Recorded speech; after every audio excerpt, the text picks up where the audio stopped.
سلام دوستان، امیدوارم هر جای دنیا که هستین حال احوالتون خوب باشه و از زندگیتون لذت ببرید. توی شب خوب بهاری اومدیم به یکی از لوکس ترین مراکز خرید توی غرب تهران. اینجا مرکز خرید باملنده که دقیقاً کنار دریاچه چیتگر قرار داره. باملند اولین مرکز خرید خطی ایرانه و سال 2018 برنده جایزه بین المللی معماری شده. توی این ویدیو طبقه منفی که اینجا رو بهتون نشون میدم و از امکانات این مرکز خرید بهتون میگم. ممنون میشم اگه مثل همیشه با لایک ویدیو و سابسکرایب چنل از من حمایت کنید و تا آخر ویدیو همراه من باشید.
اینجا طبقه منفی یک مرکز خرید باملنده که بیشتر به فروشگاه‌های پوشاک اختصاص داره.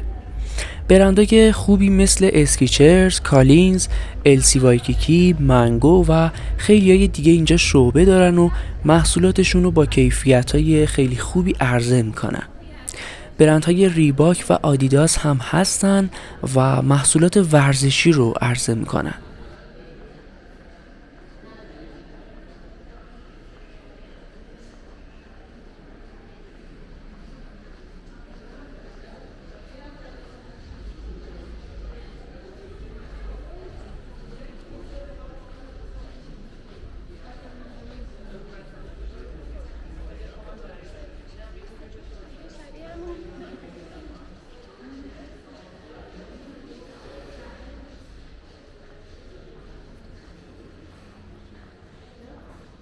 توی مجموعه باملند علاوه بر خرید پوشاک میتونید بهترین کافی شاپ ها و رستوران های تهران رو هم پیدا کنید و از تفریحاتی مثل شهربازی، قایق سواری، ماهیگیری و دوچرخه سواری هم لذت ببرید.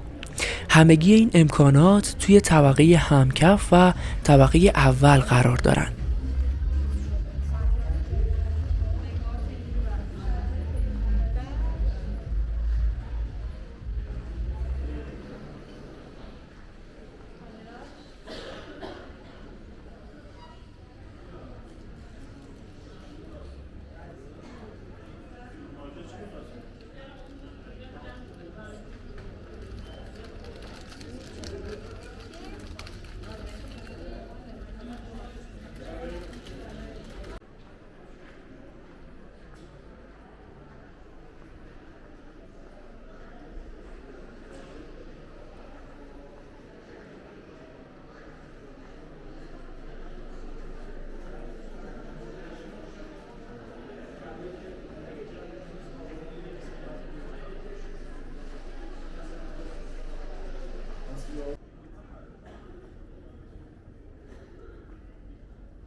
ساعت کاری مجموعه باملند همه روزه از ساعت 10 صبح تا 12 شبه.